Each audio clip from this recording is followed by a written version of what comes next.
Ang mabuting balita ng Panginoon ayon kay San Mateo, chapter 8, verse 1 to 4. Nang makababa si Jesus mula sa bundok, sinundan siya ng napakaraming tao.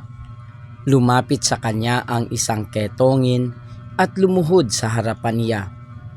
Ginoo ang wika niya, "Kung ibig po ninyo, ako'y inyong mapapagaling." Hinipo siya ni Jesus at sinabi, "Ibig ko, gumaling ka." At pagdakay, nawala ang kanyang ketong. "Huwag mo itong sasabihin kanino man," bilin ni Jesus. "Pumunta ka't pasuri sa saserdote.